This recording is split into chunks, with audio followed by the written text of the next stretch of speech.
Hola, hola, the club is back in session. This week we talk about Chet Hanks, Erika Jayne, Letitia Wright, and more. And then Stef's got the story of Martha Stewart, so stay tuned.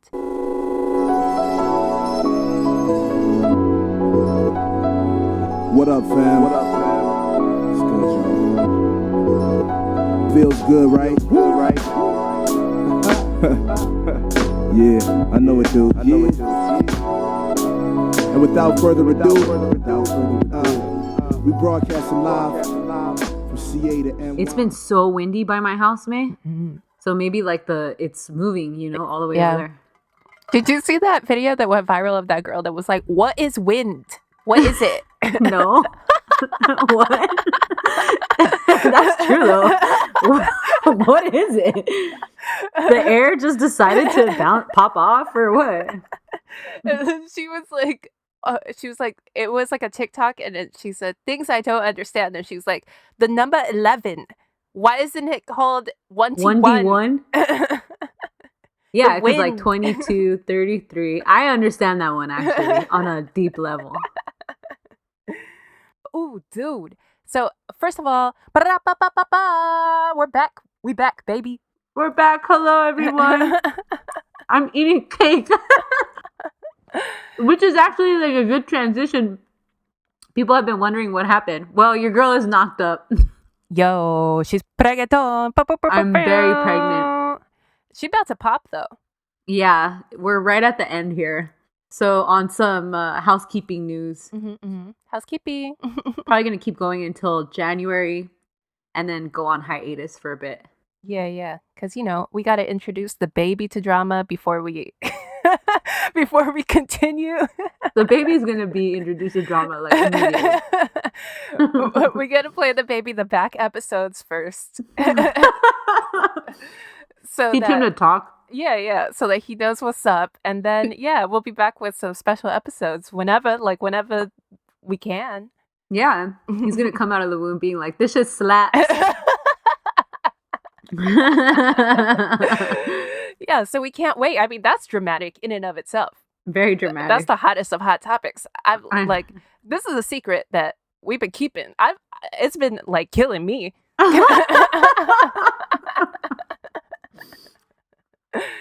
Because I love the gossip. Yeah, seriously. Well, so thank you to everyone that's been asking, because people were worried. I was like, we're good. We're okay. Yeah, I'm sorry. I'm exhausted. I'm fat. This shit is getting real. Thank you to our homie Jose Jazz on Insta, who sent us a care package, who sent us a bottle of tequila, not knowing that Stephanie was knocked up. But Poor don't worry. May, she wants to wait for me. I'm like, just drink it, dude. No, we're gonna pop it as soon as the baby comes out to celebrate that the baby's here. We're gonna pop that shit. Hell yeah. I'm gonna get drunk off half a shot probably. I was like, I didn't know if people were worried that we were like dead or if we fighting or we weren't friends. Like, yeah. It's so funny. The other day I was gonna tweet, because sometimes I text May so much that sometimes I'll text her something and she hasn't responded and I already have something else I want to talk to her about. And so I'll just text it also. So I have like multiple conversations going just like by myself waiting for May. So what I was going to tell you, since you were eating cake, I just out the oven right now. They're still hot. I made some miso biscuits. What? Yes, because that motherfucker who's a snack on Instagram, Kung Food? No, but let me... He is so fine. I think it's Kung_food. That's a great handle, by the way. Yeah, it is. Oh, yeah. You've shown me him. Yeah, he's so fucking fine. Yeah, he's great looking. Anyway, on a recent thing, he made miso biscuits, and I had everything at home, so I just made them. Amazing. Incredible. Is there any veg, like onion or... No, herb, nothing? No. Wow.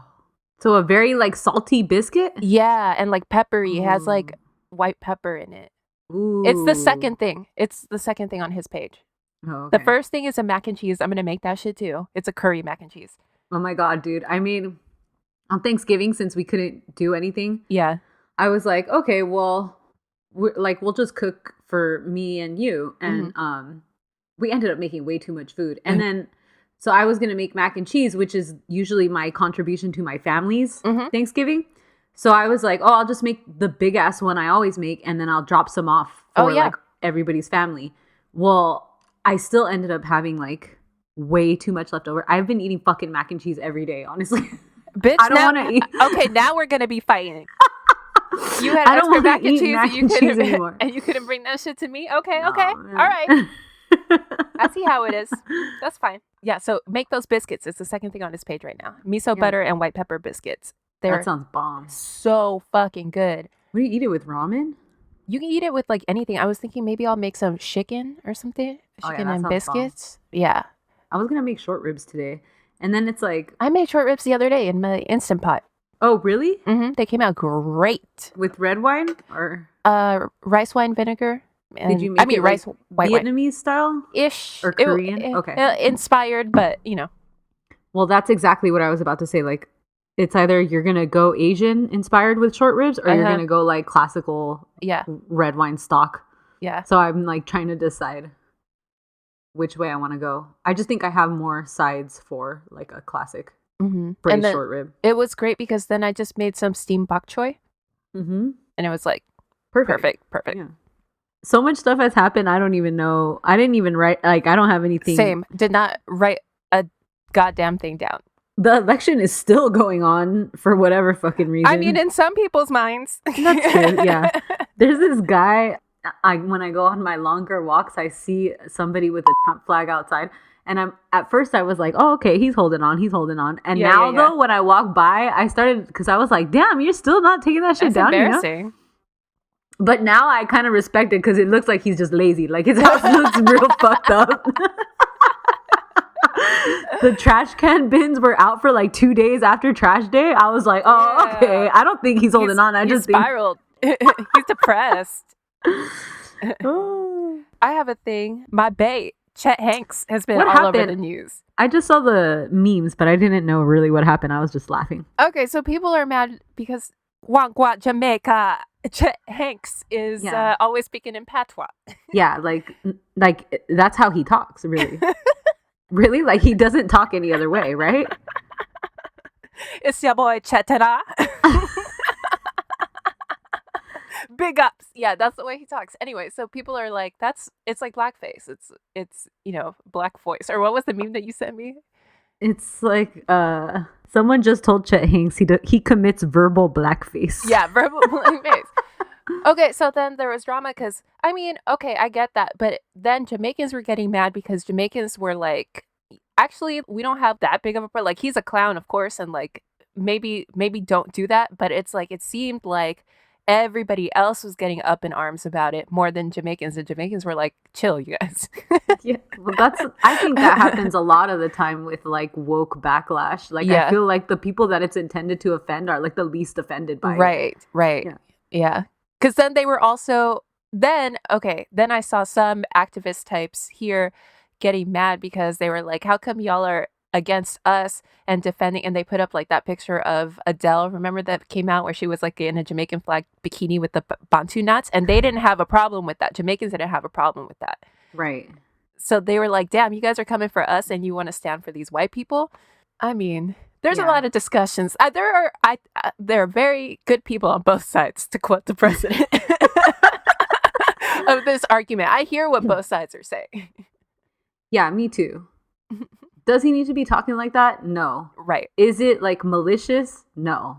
Uh-huh. I mean, that doesn't make it right, you know? Like, exactly. And it's like ignorant on his part. Very ignorant. I'm still here for it though. Like every time, it makes me laugh. Like every time I see it. Me too, because he's so stupid, right? Like it's just like, look at him go. yeah, exactly. Right? Because he's really like all in. That motherfucker was like on the Oscars red carpet.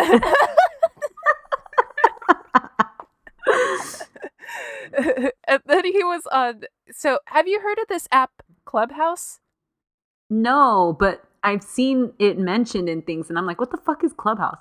So it's like, it's invite only, and that alone makes me like more curious, you know, like, so it's like you have, they're like chat rooms, but audio only. Ooh, that's I'm scared. So it's like you're all in the same place at the same time talking about a certain topic or whatever. So Chet Hanks was in one, and then everybody was like yelling at him. And then some people from the Caribbean were like, "You guys, like, calm down." And then he was saying, like, it's like he says sometimes he'll watch a gangster movie, like a Guy Ritchie movie or something, and then he'll go to Starbucks and start talking all in a British accent for the rest of the day. He's like, that's just something that I do. It doesn't matter like what the culture is. And he's like, these are just like cultures and stuff that just stick in my mind and that I love. Okay, yeah, sure, but you know, the rest of us just have to exist with our. We don't get to take it on and off like a little Exactly. Halloween costume. Yeah, exactly. You know, you get to like dress up, and then go home to your mansion with your daddy's money. So that therein lies the problem. Yep. Like, dig a little deeper, my dude. Like you're almost there. And he got jungle fever too, because he's got. I don't know if is that a politically correct phrase. Probably not. Okay, anyway, he's got a black baby is what I got to say. Yeah, he has a little mixed baby. Well, remember one time I found that TikTok from that black girl who said she linked up with him through like Instagram. He DM'd her and was like, let me fly you out. And she had like the best weekend. Good for her. I'm jealous. Same. We never talked about Erika Girardi. Yo. So Erika Girardi announced her divorce, or I don't know if it was announced that she and Tom, right? Yeah. Tom were divorcing. Erika Girardi is from the Real Housewives of Beverly Hills, for those who don't know who the fuck we're talking about. Briefly, Broadway star of Chicago. That was sad, dude. She was like really excited about it and stuff, and like she was. And it only lasted like 2 weeks. No, I think it lasted like 6 weeks, but the run it only ended like 3 weeks early or something. Oh, okay. That's not that bad, actually. Yeah. She did her thing. It just didn't end like, you want to have your closing night and like your big, farewell, like the last week of shows or whatever. She just didn't get to do all of that stuff. Yeah. So whatever. They announced their divorce. They've been married for, I think, over 20 years, maybe like 21 years or something. Yeah, I think 21 years. Famous, like, typical rich man, huge age gap marriage. You love to see it. Yeah, he's like 80 something. She's like 50? 49, 48 or something. Yeah. And then it started coming out that, well, now they just got sued, right? Well, he's been in litigation for hella shit. Yeah. But then like the latest big one that came out was like, you explain it because I don't even know. What was it? I don't even remember now. Was it money laundering? No. I think it was misappropriating client funds. Oh, right. So members of a class action. So Tom is an attorney. Members of a class action suit that he was representing have turned around and sued him and Erika, indicating that they are both misappropriating the client funds, meaning that there's been some sort of payout on that case that should have gone to the plaintiffs who he represented. They're saying that Tom and Erika have used that money for their own shit, which that's a fucking steep allegation. Yeah. He could lose everything, go to jail, really.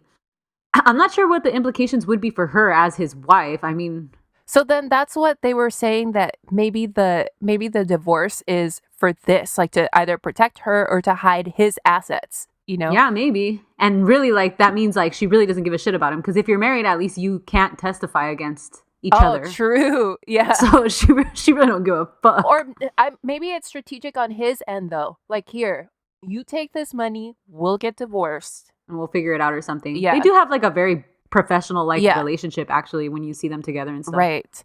And then I saw that in the in like the suit, in the written suit, they reference her music video. It's expensive to be me. I mean, dude, you can't be putting that shit out there and then Your owing Honor, people money. That's some ghetto ass shit. Let me say. Exhibit A, her ass all in this video. Because didn't she say like it costs like 40 grand a month to glam? That's fucking ridiculous, man. Yeah. I'm so sorry. I buy my face powder at CVS. Okay, but Seppi came up from that though, bitch. Come on.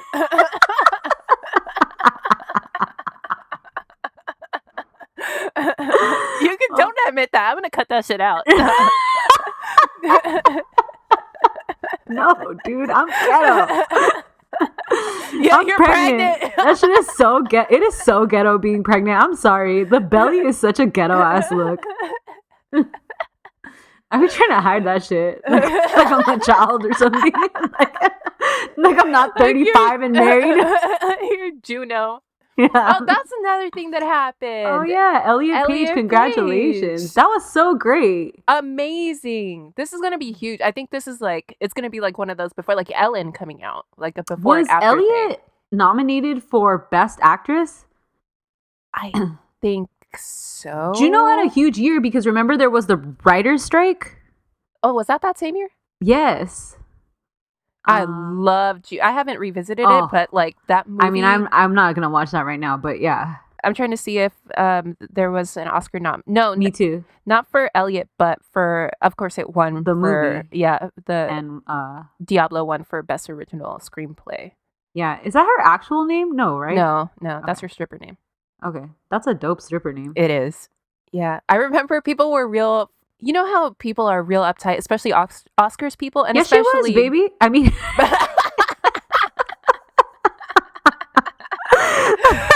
I'll allow it. No, baby, she was nominated. Best Actress, Juno, 2008. Really? I don't see it. That's usually one of the top things when it says on the Wikipedia. I had to go to the Wikipedia page that's just his awards and nominations. Yeah. Well, that's tight. Yeah.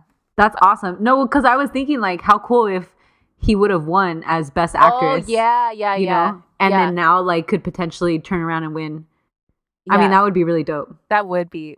Well, I remember what I was saying was that when Diablo won that Oscar, you know, they used to be real uptight. I mean, they're still uptight, but like, especially back then in 07, 08, Diablo won her Oscar and then like immediately that night was like posting pictures of herself to Twitter, like putting the Oscar up her ass, not up her ass, but like putting it up her ass. And then, and then like the Academy was all up in arms. And that's like, I mean, she had a lot of Diablo has a story, dude. Because like, I think she has a lot of hate just for, you know, who she is and stuff. Existing. And like her movies are underrated.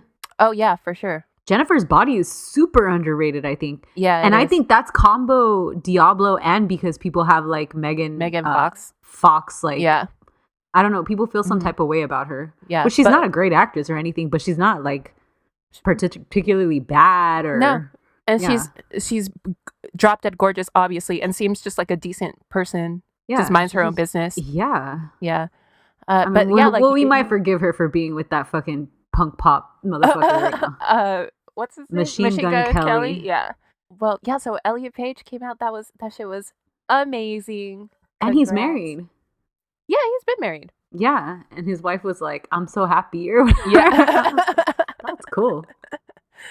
People were up in arms, of course, because that's what people are gonna do. J.K. Rowling threw a fucking broomstick at a wall. And in other trans news, Laverne Cox was attacked in Griffith Park. What? Her and her homegirl were walking through Griffith Park. This happened. She talked about. I guess it happened either Monday night or Tuesday night. But she took to her social and was like, "Don't worry, guys, everything's okay." But this is what happened. Like last night, me and my homegirl were walking through Griffith Park. And if you guys don't know LA, like you could not be in a safer place. This is my neighborhood. You could not be in a safer, more liberal place. But she said that some motherfucker ran up on them and was like, "Guy or girl?" And then they were like, "Get the fuck away from us." And then he like attacked them. Like he tried to hit, or he did hit her friend. And then like she pushed him off and then they ran away. Whoa. Isn't that fucking crazy? Yeah, that's fucking insane. Yo, low-key, Laverne Cox looks like she could throw down. I would not. Right? Like, I would not run up on her. That person was crazy. And I hate to blame it on I'm just speculating because you'll see, like, on the Nextdoor app, people have been talking about there's been a rise in, like, weird little crimes ever since they opened this, like, a homeless shelter type thing in the area, which I don't want to be the person who's like not in my backyard, like, and blame it on that, but just like based on Nextdoor, and I don't trust Nextdoor, but based on Nextdoor is talk about drama. Exactly. But based on what the people say on next door who live like closer to the homeless shelter. They're like, oh yeah, some homeless guy threw a rock at my car or something. Like, I don't know. Yeah, I don't know. Could be. You don't want to just run out homeless people, but I mean, it's Yeah. not their fault. A lot of them just need help that we Yeah. don't give. And Yeah, exactly. that's a whole nother problem. But yeah, Mhm. at the same time, we don't need other perfectly like innocent members of society being attacked like for no Mhm. reason. Yeah. Mhm. Yeah. That's like a mental health thing, you Yeah, know? for sure. Like, there's just so many things at the root of that problem that we could Oh. fix and then just choose not to. Yeah. Imagine how different things would be. Yeah. We wouldn't need you wouldn't need homeless shelters. Really? Mhm. Like, I mean, Mhm. if you could just give people the help they need. Anyways, Yeah. we're not even going down that path. Fucking bird brain country. Motherfuckers don't want to wear masks. They don't want to wash their fucking hands. Don't want I to stay don't get it. inside. Don't want to get the fucking vaccine either. Yeah. They don't want, like, what the fuck do you guys What an want? That was another thing that happened. Homegirl from Black Panther. Did you see that? No, what happened? Okay, the girl. I saw something say that. Here's an example of somebody who acts very smart and is actually very dumb. And I was like, ooh, what happened there? Letitia Wright, who played the Black Panther's like little sister in the movie, Uh-huh. who's rumored to be the new Black Panther in Black Panther 2. Oh, interesting. Anyway, she posted this thing on her Twitter this week talking about how like the vaccine has the devil in it or something, and how this is at the end times because like it has the mark. That's how they're going to track us, and don't take the vaccine because of this shit. Uh-huh. And also with a little sprinkle, it goes back to the trans thing, a little sprinkle of transphobia in the video too, because the guy that was talking was like, it, and you know why this shit begins? Because we have society trying to tell you like, oh, this is a man, this is a man, this is a man, this is a man, when they were born a woman. And it just a fucking shit show, a mess that this Goddamn, person what else? believes. I was just shocked. I was shocked that she would put her career on the line to retweet this bullshit. I saw a lot of memes coming out in response to this, and I didn't know what was happening at the time, but just saying like, you know, we need to just stop idolizing actors and actresses. Oh yeah, it's true. You know, that's another problem, like being like ultra fans of people, like the way people kind of are about the Obamas, like where you put them on this like creepy pedestal where like, I mean, they're still they're humans. Like we're all I got news for you guys, we're all fucked up in different ways. Like first and foremost, never stand a politician. No, that's another problem. Because there's something wrong like, with them to need to do what they need to do to get into power and shit. Like there's not something not right with them. Yeah, politician like fan bases are especially creepy. It's starting to scare me with AOC, who I love, but who like, I mean, it's gonna take a turn at some point. Right. Anyways, the actors, actresses, these are mostly uneducated. Yeah, like it's I'm true. sorry, but like we do not need to be looking to them for guidance on any sort of like critical issue. Agreed, for sure. Yeah. And it sucks because they have such a huge platform. Yeah. And shout out to the ones that do the work, you know, that try to go out there Mark and educate Ruffalo. them. That's the one that I was thinking of. And even him, like, you know, he makes mistakes just like all of us. He makes mistakes. Like, yeah. Because we don't stand like our next door neighbors. You know what I mean? Like, no one's ever like, I stand because they're not in Jeff. Black Panther. You know what I mean? Yeah. Yeah. I stand Jeff. Yeah, fuck Jeff. I definitely don't stand my neighbor named Jeff. Just kidding. I don't have a neighbor named Jeff. But I do got this one old neighbor who just got a new kitten. And it's like, he already has one cat. Mm-hmm. And he's one of those people that lets their cats outside the whole time. Like, and then just goes inside, like, which honestly, I don't care. But the fucking cat keeps coming into my backyard and Bruno gets pissed. Oh no. And he tries to chase it and shit. Yeah. And I'm like, honestly, I'm scared Bruno's gonna get fucked up. Because he's a little gentle bear. But I was trying to tell my brother, like, if Bruno fucks up that cat, then it's not my fault. Like, don't I don't let Bruno go to your fucking backyard. And my brother was like, Steph, come on. You know what's gonna happen. Bruno's gonna be the one to get fucked up. He's gonna have a claw mark on his face. I'd be fucking pissed, dude. Sue them. No. The only celebrity I stan is January Jones because that bitch is crazy. She is fucking crazy. She's insane. And she don't really be talking about no critical I know. issues. She just be on her Instagram. She fucking messy. Her life is apple messy. cider vinegar, tap dancing. Yeah. Getting pregnant by who knows who. Yeah. Good for her. I'm here for it. Not working since Mad Men. Watching herself on Mad Men on her Instagram. Like still always like going back for the good old days. Oh my god, she posted something really cute the other day because I guess it was Kiernan's Chipka's 21st birthday. Have you seen her Sabrina show? No, I think I saw the first episode. It's not my thing. I never saw it, and I wanted to just because I like her. Yeah. So it was her 21st birthday, and then January posted some like a really cute picture of them, and then she was like, "I can't believe I get to drink with you." That's gotta feel crazy. Yeah. She said, "So bizarre that I met you when you were 7. You were then, and still such a kind and wise soul and a huge heart." Aww. Was Kiernan in that movie The Way, Way Back? No. Mm-mm.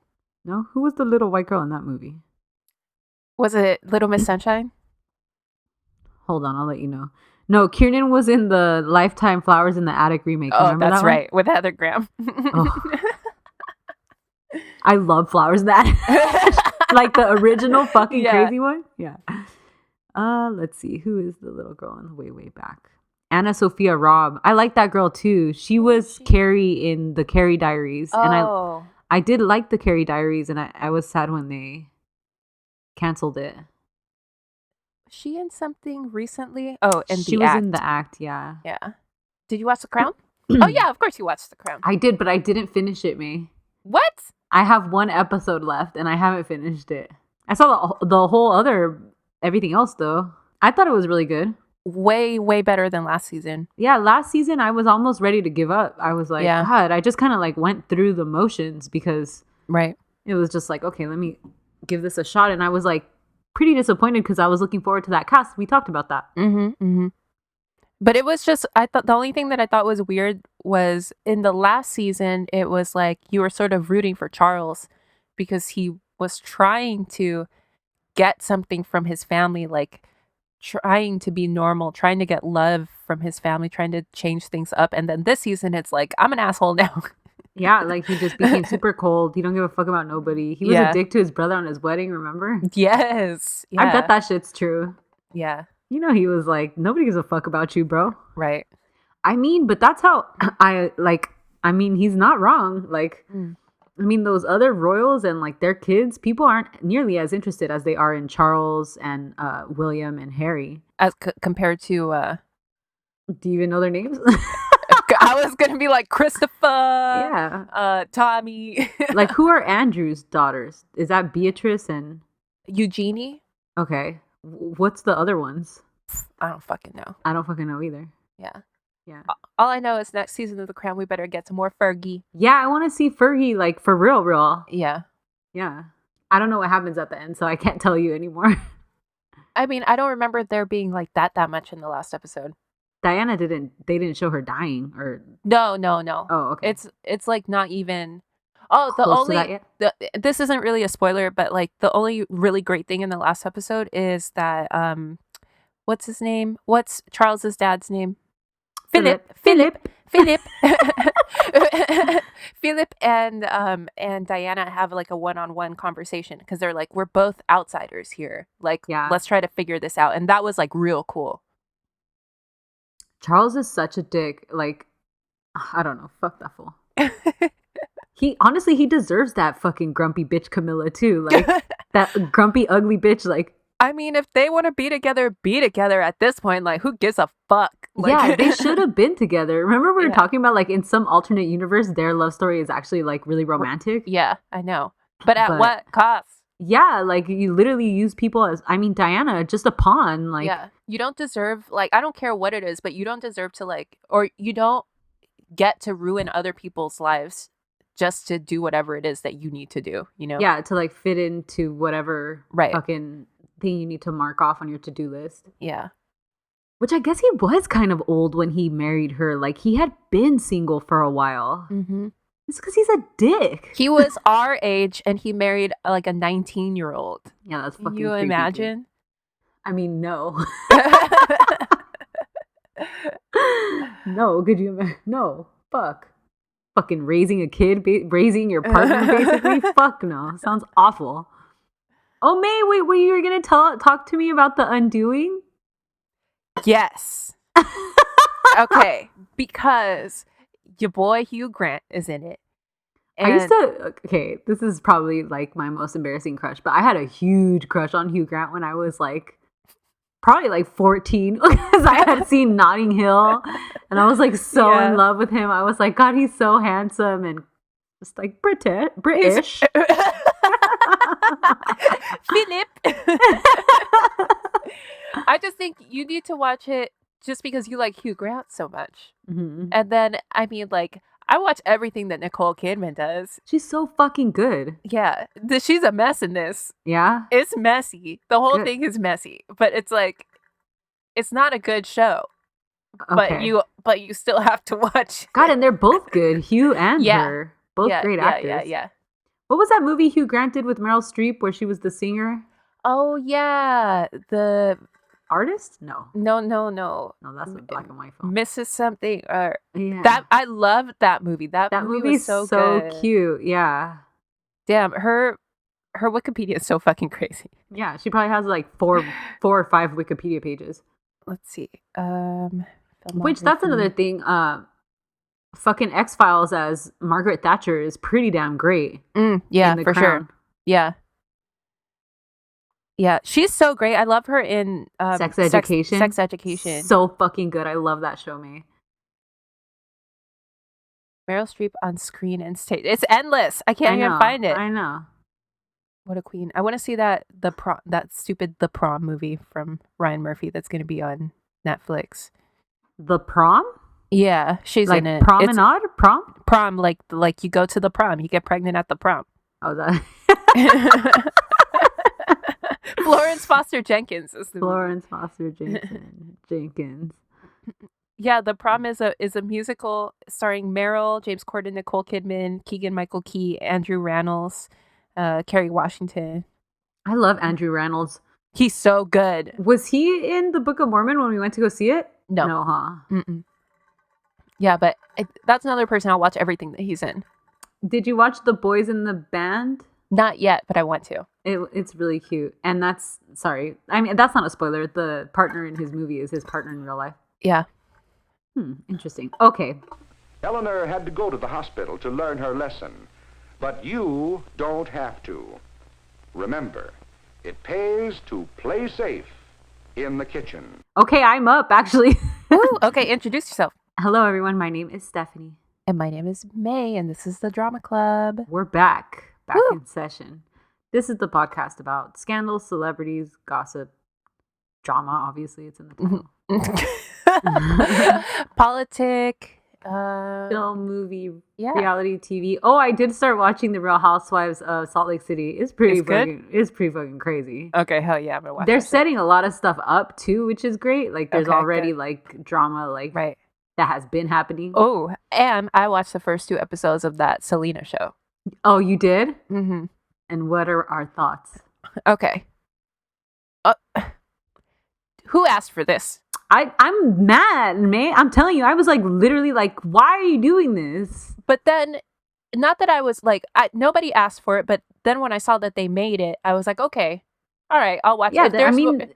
If there's more story to tell, that's fine. But right? The clips I see almost look like it's the same shit as the movie. Yes, but my issue, especially, and mind you, like I said, it's just the first 2 episodes, but I'm like, okay, if there's more story to tell about Selena, fine, I'll watch it. But the first 2 episodes, it's like she's barely even in it.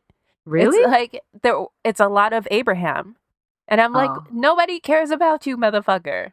Yeah, but is he like an executive producer or something? I'm sure. Yeah. So that's why people are like backlashing her family, right? Yeah. Yeah. I've been having a problem with them. I mean, I get it. Like, if honestly, like, I'm sure they need the money, right? Like, do they? I don't know. I'm asking. Like, I mean, the movie came out in like 94, right?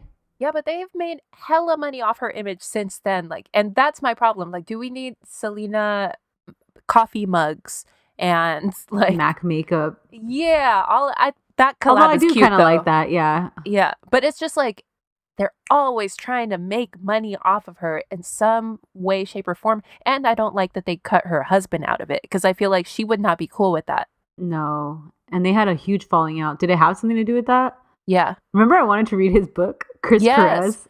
Yeah. And he got sued for writing his own memoir. Yeah, it's fucked up. Yeah, I don't know. It makes me so mad. I think the movie was so great, and like, do we need to revisit this? What if you fuck it up? Don't you know how precious she is to us? Yeah, so I mean, I'm gonna keep watching it, but Yeah. Did you see P-Rod? yeah, Yeah? yeah, he just plays one of the guys in the band. Okay, whatever. He looks a lot like his dad now. I know. R.I.P. That's sad.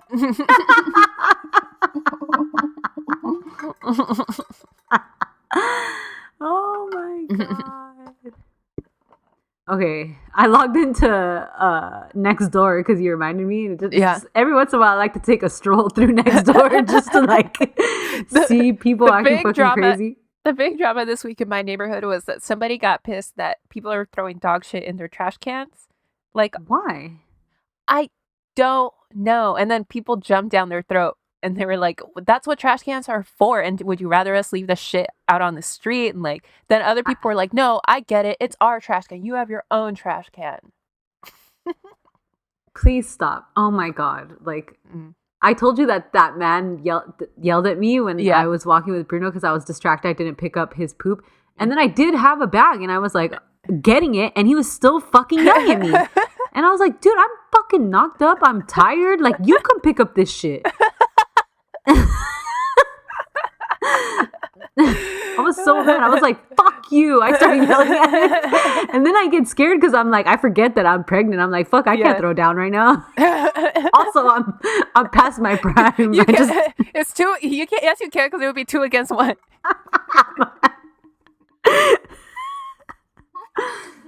Oh my god. Okay. It's my solo. Okay. I wrote this so long ago.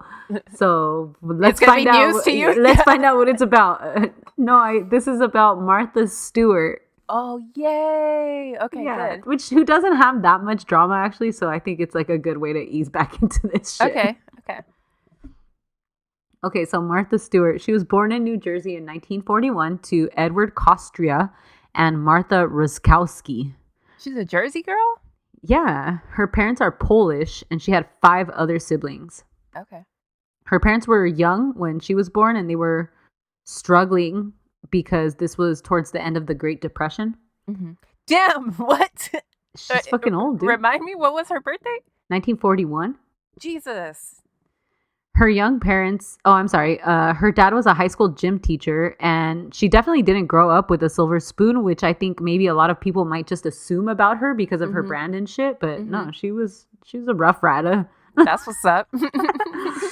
Her dad later landed a job at a pharmaceutical company, and this helped the family situation a ton. Nice. When she was 10, she worked as a babysitter for some Yankees. No joke, straight up Mickey Mantle. She was his kid's babysitter. That's what's up. Isn't that awesome? She would even help organize their kids' birthday parties, which is something she realized she really liked doing. That's so cute. Her mom taught her to cook, iron, and sew, and her grandparents taught her about gardening and like canning, which is like pickling stuff.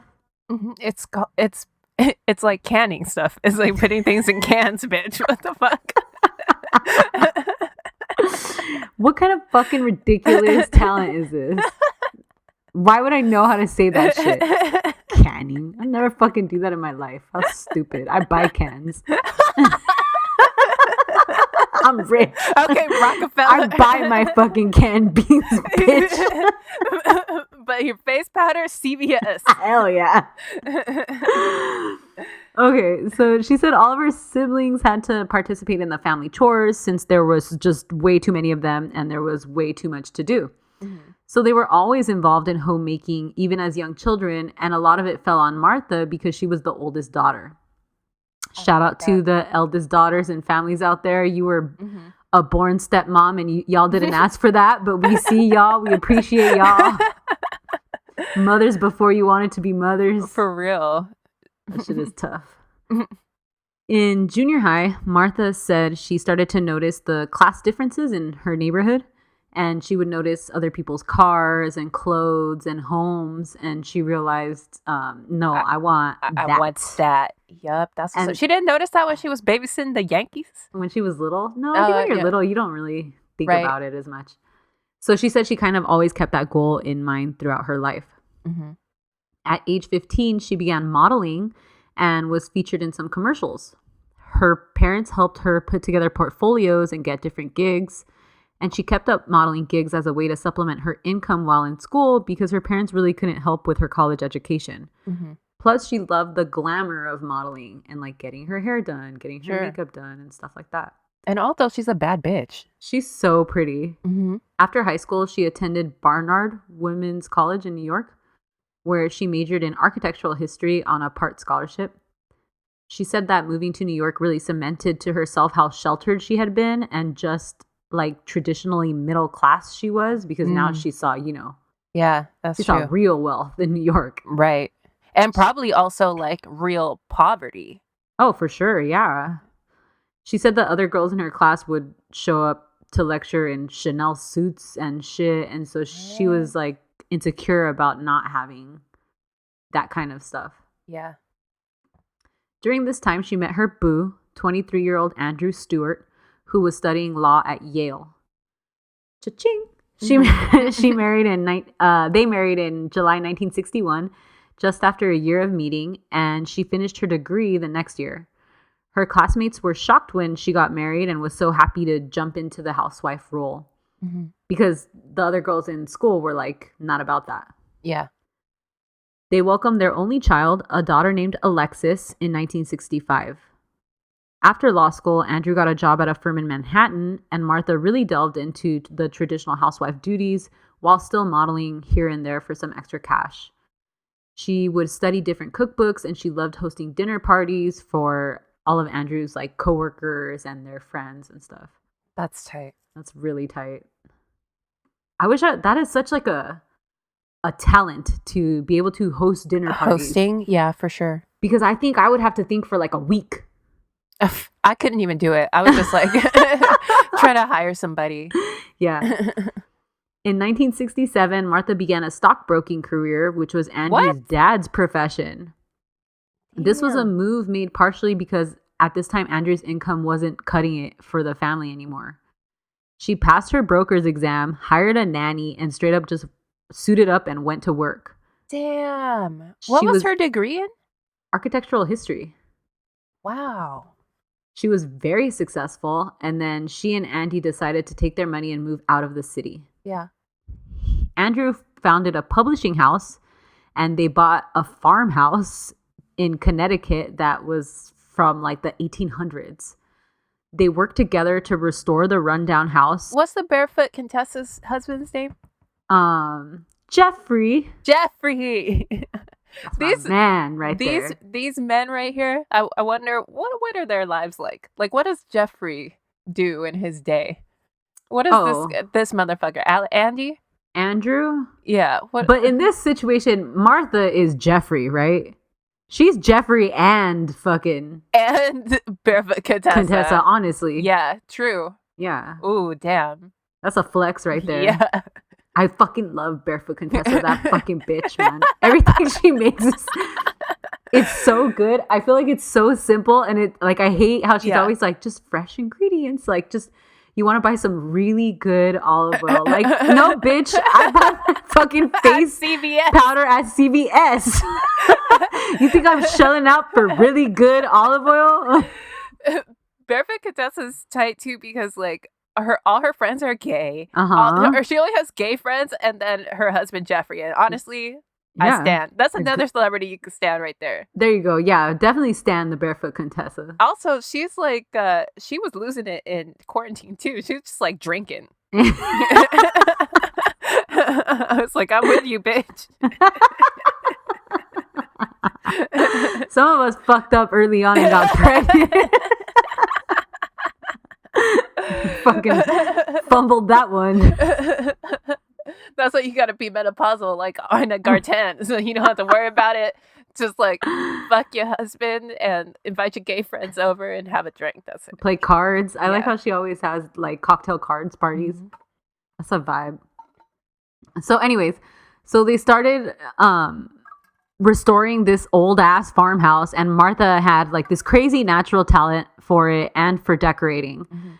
They did all their own remodeling in their time off, and then she ended up quitting the stockbroking job and starting a catering business in 1976, which was super fucking successful. This is Wow. very similar to Paula Deen. Yeah.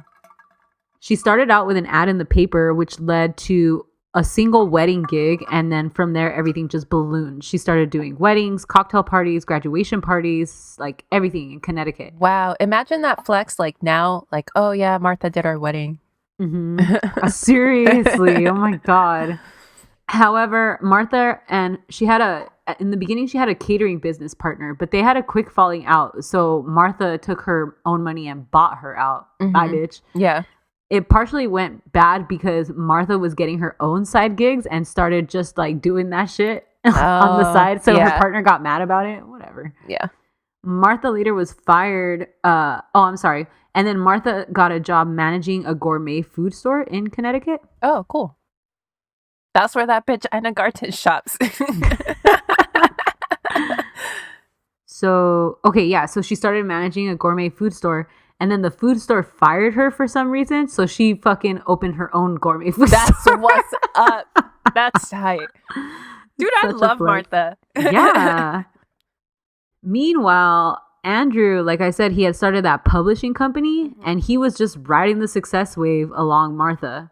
He used Martha's catering company to cater all of his book release parties, which I know, dude. Which led to Martha being introduced to Alan Merkin, who was head of Crown Publishing, which, if you're in the publishing world, is like a big ass dude. Did you? Were you the one who told me that joke, or it was like you're telling me a penguin published this house? Published this book or something? Yeah. I love that shit. It's so stupid. The internet has fucked up our our brains. Yeah, our brains. Seriously. It's true. It's true because sometimes like I'll see something funny and I'll be with my mom and like I'll want to repeat it and I'm like that's not funny. Like like why does it make me laugh? It only makes sense like in the context of like typed like whatever. Yeah. Anyways, so Alan Merkin was super impressed by Martha's catering of this book party that he went to, and he really also just liked Martha, so he got in contact with her to develop a cookbook showing photos from the parties that she had been hosting. So on December 13th, 1982, she released her first book titled simply Entertaining. Nice. It was a huge success because it wasn't just a cookbook, so this was like groundbreaking at the time. She talked about table decor, home furnishings. It was like a whole ass fucking lifestyle, what we now know of, you know? And that's what's up. Like, that's where the real money is, creating a lifestyle brand. Yeah. This led to a publishing deal with Clarkson Potter. They then dropped Martha's next cookbook in 1983. Followed by her 1984 book, Martha Stewart's Hors d'oeuvres. Ooh. Followed by her 1985 book, Martha Stewart's Pies and Tarts. That was up. Martha Stewart bone up the teeth.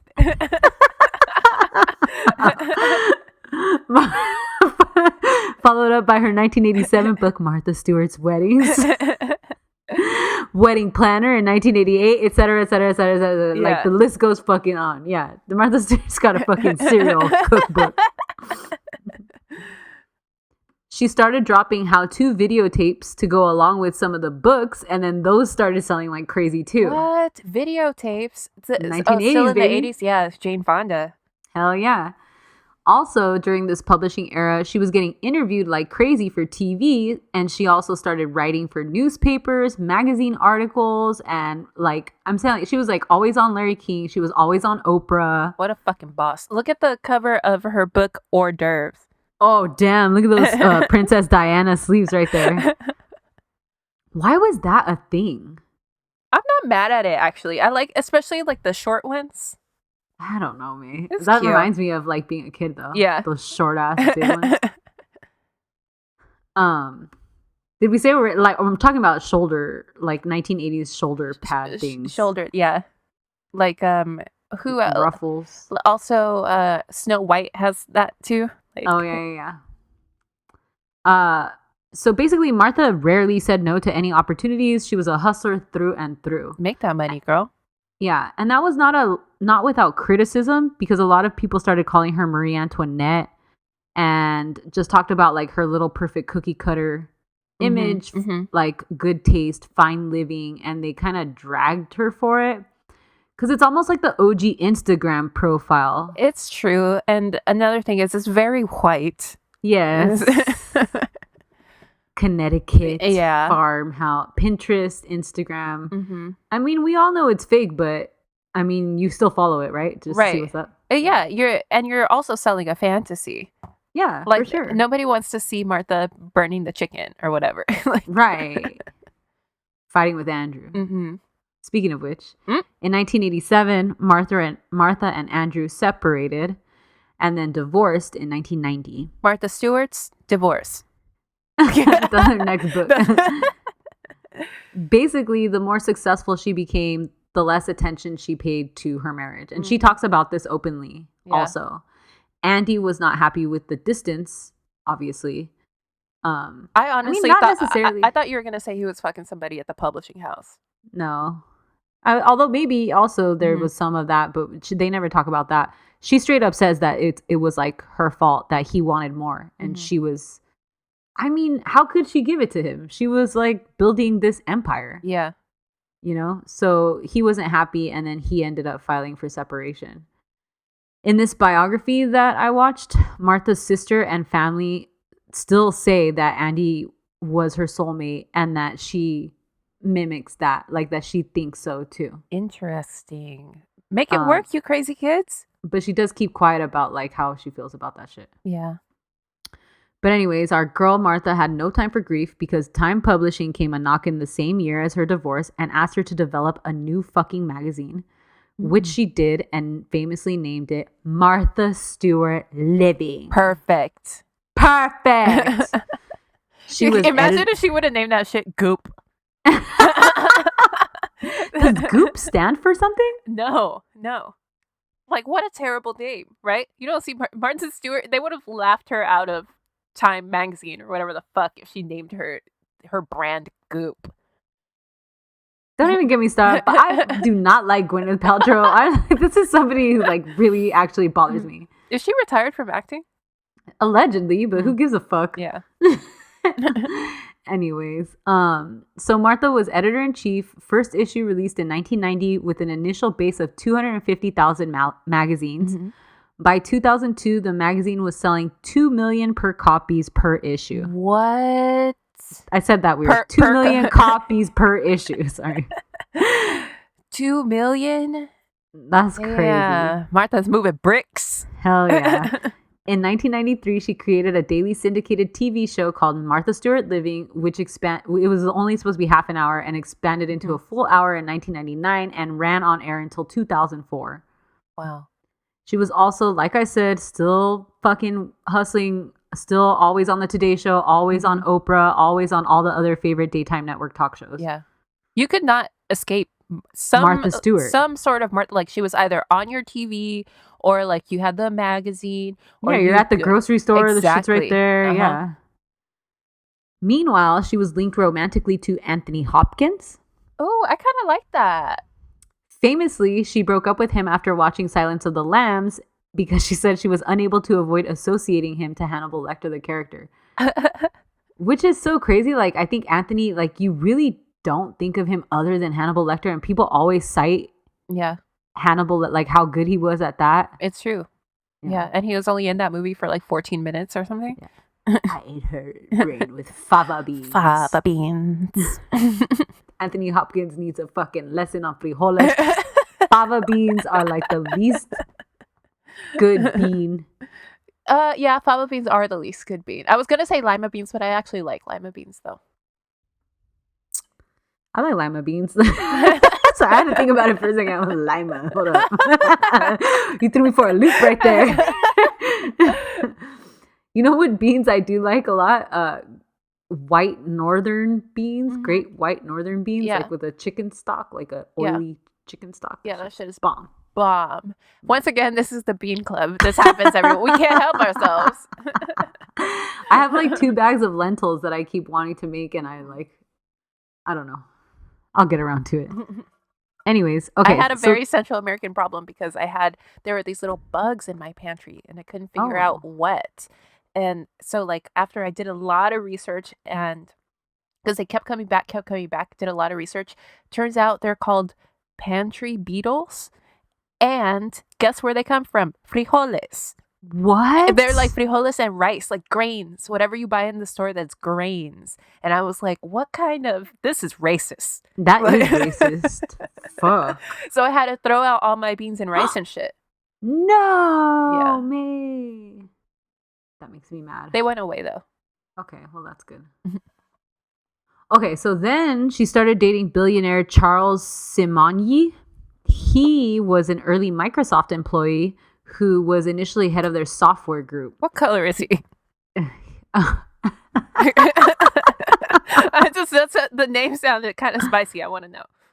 Let's see. Charles. Hungarian. He's white. Okay. White. Okay. She stayed with him on and off for 15 years, but they called it off for good in 2008. Oh. In 1997, she consolidated various TV, print, and merchandising ventures related to her brand into a brand new company, Martha Stewart Living Omnimedia. Okay. Dude, I know. This is big time now. She was president and CEO, and her business partner was COO. Mm-hmm.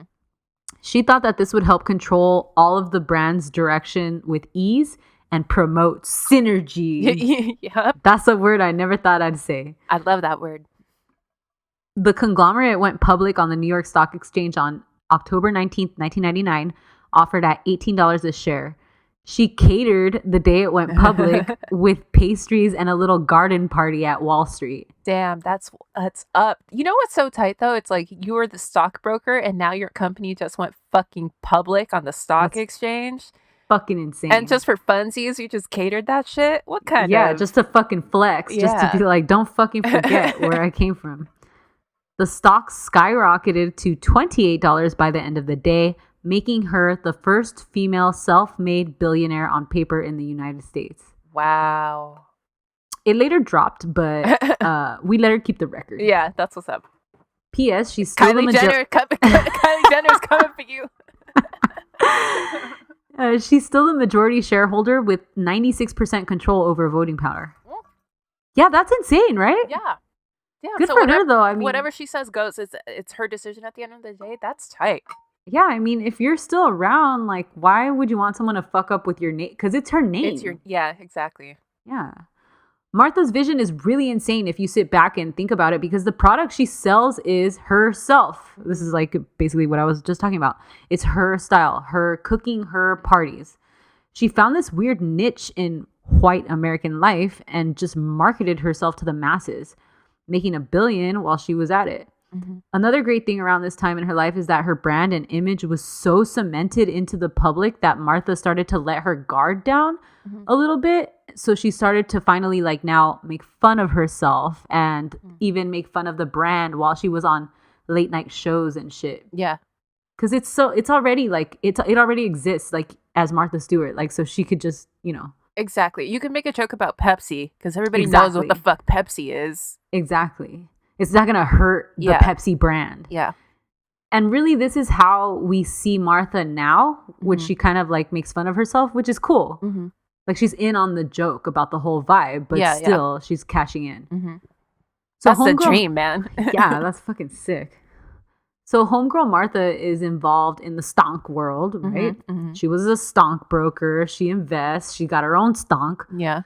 So she had shares in this little stock called I Am Clone, which is a biopharmaceutical company that developed medications in the field of oncology. That sounds smart as fuck. Mm-hmm. In 2001, its stock price plummeted 16%, when an experimental monoclonal antibody drug, Erbitux, failed to get FDA approval on December 29th. I could have told you that shit was gonna fail when they named it Erbitux. When they named it Goop, it was all downhill from there.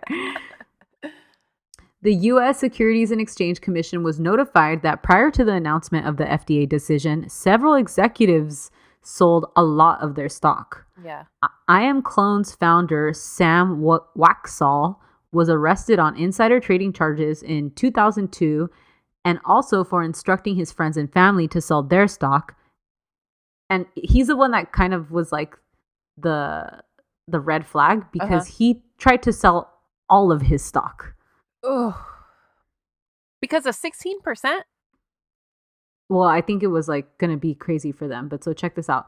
His daughter, that guy's daughter, so he tried to sell all of his stock. Yeah. His daughter sold 2.5 million shares on December 27th. Oh, God. His dad sold 8.1 million shares on December 27th. And on December 28th, a bunch of other company executives did the same. They weren't even subtle about it at all. In the slightest. Yeah. Sam Waxall pled guilty to securities fraud and other charges and was sentenced to 7 years in prison. This is a big ass deal. Yeah. What year is this? 2002. Okay.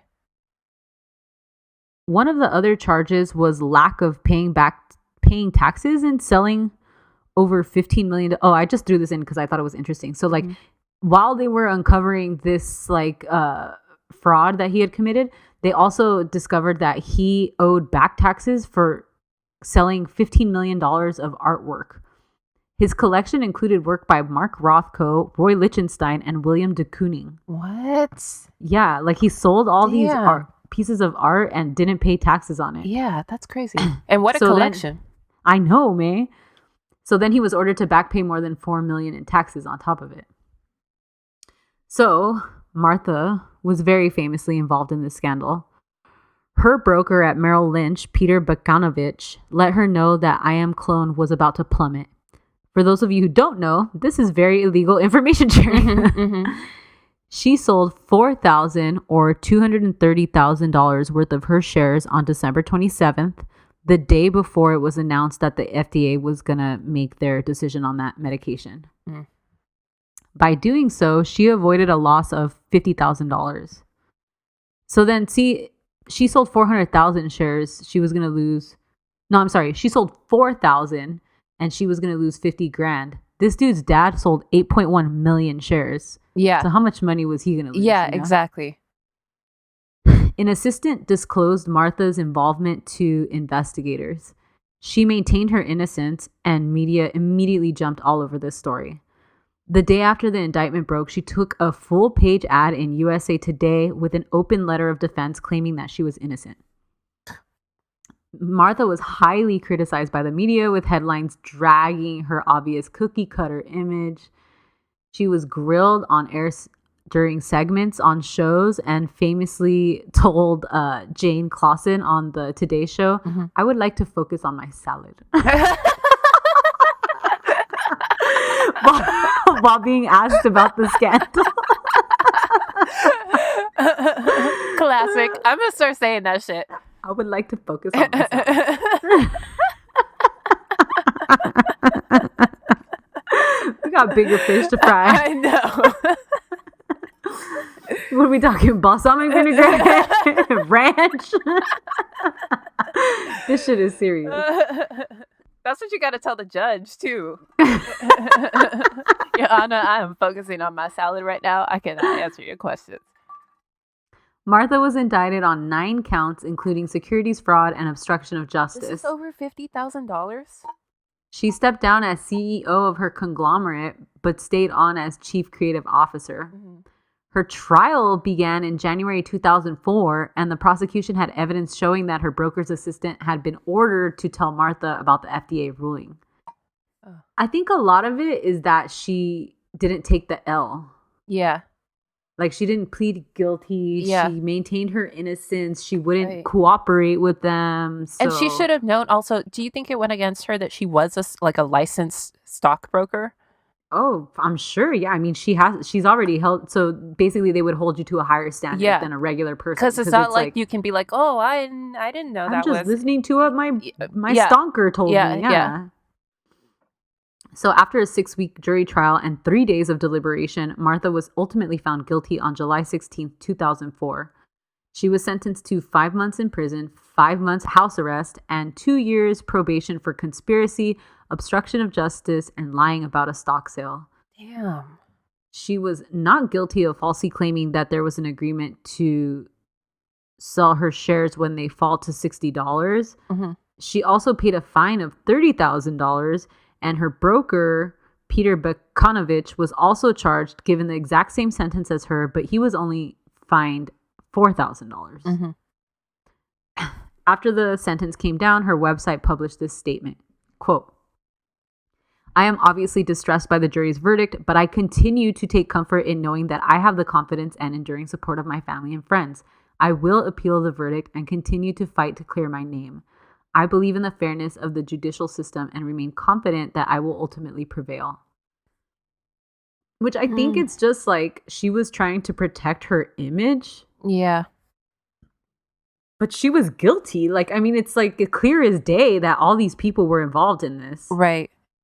Yeah. So and I think that she got away relatively easily. Like, yeah, it was 2 months, right? 5 months. 5 months in prison. And we're not talking about like a real prison. Right. Okay? Yeah. So, I mean, not that I would say that she deserved more than this, but I'm just saying, like, all right, so you get convicted of this, serve your time. Like, what's the big deal? Yeah. Why are you going to drag it out? Yeah. This is Lori Loughlin. Like, yeah. Don't do this. Who's still in there, by the way. I know. You could have been out. You could have done your 2 weeks at Chino Women's Correctional Facility like, what's her name? Felicity Huffman. You could have been done with that shit. Martha's motion for a new trial was denied, but Martha said that she would continue pursuing an appeal. Mm-hmm. FYI, the drug they were trying to get on the market ultimately did obtain FDA approval in 2004 after another clinical trial. Wow, and I bet their stock skyrocketed after that. Yeah, for sure. Mm-hmm. If you watch the interviews that Martha gives outside of the courthouses and shit, it's pretty baller because she is really stoic and like she is always like that, like very like waspy and she does take it on the chin, but maintains her innocence. Martha wanted to go to federal prison in Connecticut and not in West Virginia. Her lawyer cited that it would be difficult for her 90-year-old mother to visit. The judge recommended that Martha be given her first choice. However, the Department of Justice said they would not because the media would be able to access it too easily. So she ended up being sent to West Virginia. Oh. The Institute was pretty nervous that this was going to be seen as retaliation against Martha, but they said it really wasn't. She just really couldn't be fit at the other place. Like, there was no room in Connecticut, basically. But her family obviously felt like it was done on purpose. Martha was ordered to report to her sentence at the minimum security prison on October 8th, 2004. She did so at 6:15 a.m. on that date and said that she wanted to quickly serve her sentence in order to get back to the life and work that she loved and she at that time she was like, I'm putting the appeal behind me. Finally. Exactly. That's what I feel like. That's what you need to do. Yeah, just do your time, get the fuck out, get back to your farmhouse. Get back to your salad. Yeah. I would like to focus on the salad.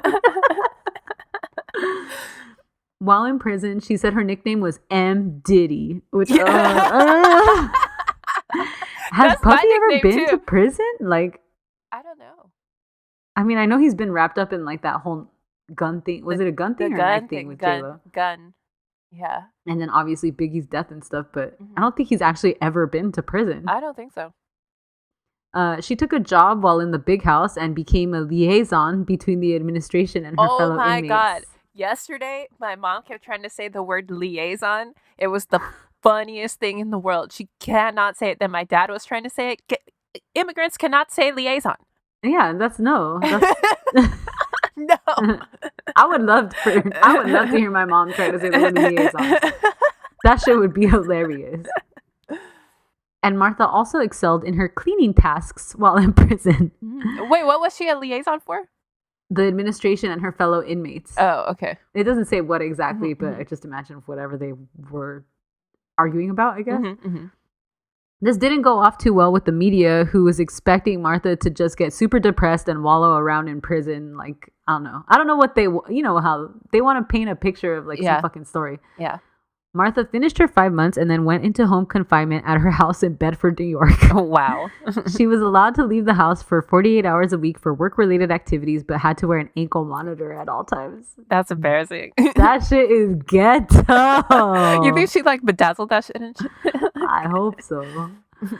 Viacom pulled Martha Stewart Living from CBS, and Martha resigned from the boards of the New York Stock Exchange and Red Blonde that she had been on. Advertisers also had dropped out of her magazine after the scandal, which led to a huge loss of income for Martha during this time. After her house arrest ended, she continued on the rest of her 2-year probation, which required her to maintain a job and not associate with anyone with a criminal record. It requires her to maintain a job. I know, like she's fucking Martha Stewart. She got like 12 jobs. And also, what if she wanted to retire? Yeah, it's not like she needs to work. Right. It's not like she's going I to think go on part welfare. of it is like they think you're going to get into trouble. Wow. But yeah, I mean, it's this like standard, like whatever blanket ruling shouldn't really apply to Martha fucking Stewart. She also required permission to leave the jurisdiction of the Southern District of New York. And she was even denied a visa to the UK at this time due to her criminal record. I thought she was a flight risk. I don't know. She was also denied entrance into Canada for the Windsor Pumpkin Regatta in Nova Scotia. Yo.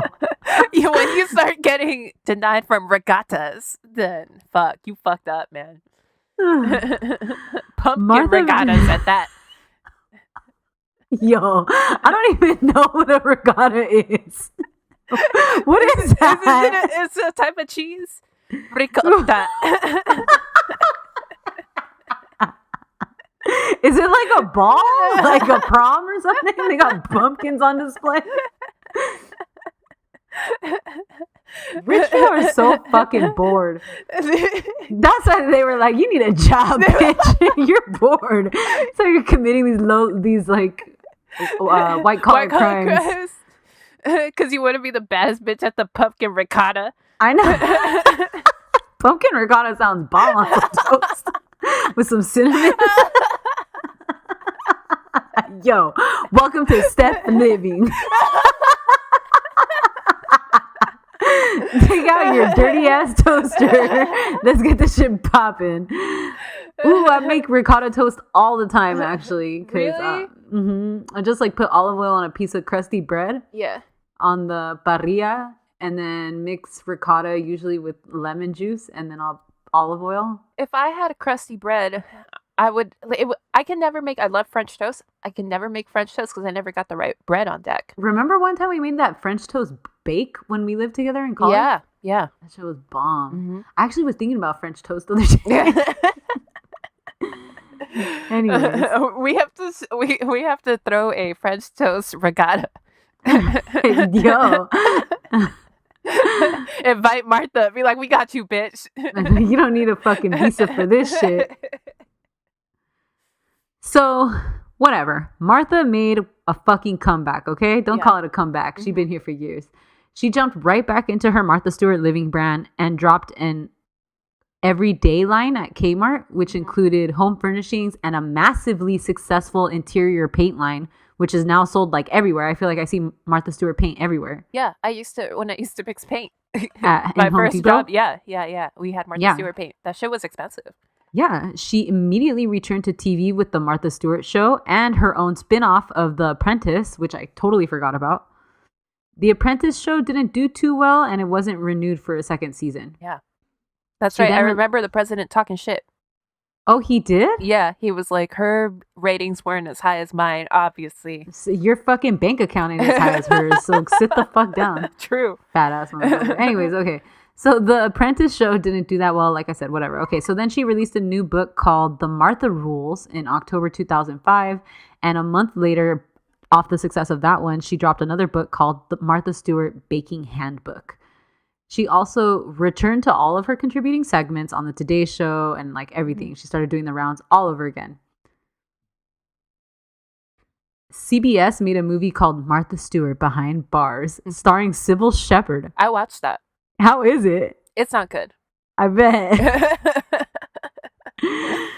I wrote, someone watched that and tell me how it is. Yeah. Never mind, May watched it. Check. Yeah, that's perfect casting though. Yeah, for sure.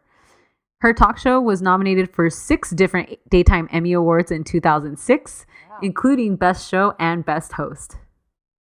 Then she cut a deal to make a line of houses through KH Homes nationwide. What? You can live in a whole ass Martha Stewart house? They were inspired by her own homes in New York and Maine. That's tight. Something about having a house in Maine is very like waspy, right? Yeah. Or isn't that where Stephen King sets all of his novels? Is it? I think so, yeah. I like Stephen King. That feels so weird. Do you follow him on Twitter? No, but I've seen his tweets. He's cool. Yeah. In 2007, she launched an upscale line of housewares for Macy's, which also still exists, and appeared in hella commercials for the line. It includes bedding, bath, cookware, and dinnerware. And it didn't stop there. She marketed her paint brand to Lowe's and Home Depot. Okay, like I said. She produced a wine brand. And then she even signed a contract with Costco for fresh food and frozen food under the Kirkland signature label. And moved her TV show to the Hallmark Channel, which at this time was like kind of new. Yeah. Damn, Martha's in her bag, man. She just like finding ways to make money every single day. She was like, you guys thought you were holding me back. Yeah. But like, we're just fucking in prison, just like writing shit up. Yeah. She's like, you know what motherfuckers need? Paint. I mean, that's what's so cool about like a lifestyle brand is that you have all these different Avenues. assets, right? Yeah, like where you can go. Like, Yeah. I mean, it's like fucking endless. Like, She really, she could start doing like appliances, really. She literally did a house. Yeah. A whole ass house. That's some next level. That's some galaxy brain shit. Because That is like, fucking insane. who Yeah. is Chrissy Teigen gonna have a line of houses? Fuck no. I was laughing. So I was telling Joel about how I was telling you to make a book called Antojitos. And, Yeah. and that you were like, I'll stunt on Chrissy Teigen's whole game. I'll have my mom and all my shit. All we need to get is a singing boyfriend for you. But then I was thinking, I feel like it would be annoying to be with the kind of person who sings like that all the time. Fucking singing ass. Like, yeah. and he Not like, necessarily boyfriend, like girlfriend too. Anybody who is into singing like that, like all the time in public and shit. writing songs for you and shit. I don't like that. Yeah, like what the fuck are you? I don't even like. You don't know. Nobody likes when they sing "Happy Birthday" to you. Like, Yep. Yeah. you know, like you're gonna sing fucking something romantic. That's weird. Let's keep this shit to ourselves. Martha's mom passed at the age of 93 in 2007, which she took really hard because she was super close to her mama. And, I guess- imagine you have your mom for 97 years or whatever. Seriously, 93. 93 years? I guess fans of her show even knew about this because Martha's mom was always on the show and they would call her Big Martha. Oh. Did you work out? No? Oh, okay. What's wrong? Oh, okay. Finally, in 2014, Martha partnered with VH1 to premiere a show featuring her good friend Snoop Dogg Hey. called Martha and Snoop's Potluck Dinner Party. The show included games, recipes, and musical guests, which I never watched this show, but I'm like, God, I should watch it. Yeah, I've never seen it, but it sounds fun. Yeah, it sounds perfect. They then starred in a really popular Super Bowl commercial together for T-Mobile. And pretty much since then, you see her and Snoop kind of like they're friends. They're real friends. At first, I thought it was a gimmick, but it seems to me like they're for real friends. And if you follow him on social media and stuff, he loves to cook. He's always cooking. He even has his own cookbook and stuff too. And I think he really likes eating. And also like he seems to have like a really great metabolism. Like he doesn't have a problem. Yeah, yeah. So he could really appreciate it. Anyway, so they're like really active together.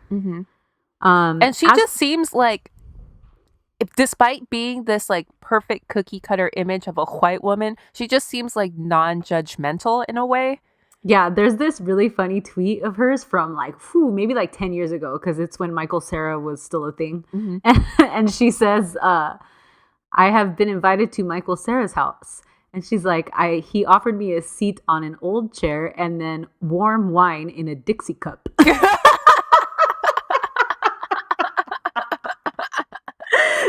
I was like, oh, fuck. Imagine if Martha was coming to your house, though. Oh, I have to go buy one of those Martha Stewart houses. Exactly. Like, there's no way. I wouldn't know what to fucking serve her. What am I going to give her a glass in my fucking IKEA cup? No. As for recent news, she's now an advisor for a Canadian marijuana company, and she has a show called Martha Knows Best on HGTV. Like I said, she's still friends with Snoop Dogg. She lives in Katona, a town within Bedford, New York, at the former summer estate of Edsel Ford, the car designer. What?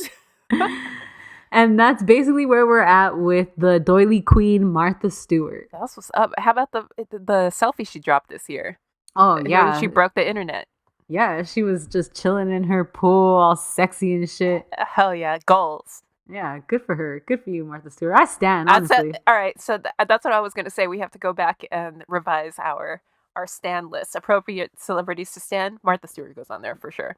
Yeah, seems it's true what you say. Like notwithstanding like the brand and image and stuff, seems totally humble. Yeah, for sure.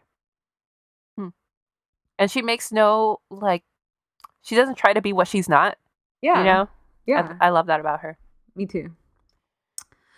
Well, guys, thanks for listening to our comeback episode. Hey. Hit us up on Instagram and Twitter at Drama Club Pod and on the website dramaclubpod.com. On the hotline, 505-539-0556 at our P.O. Box number 27433, LACA 90027. Send us a Christmas card. And yeah, we'll talk to you on Thursday with a brand new Afternoon Delight episode. Bye. Bye. However, whatever with your helmet.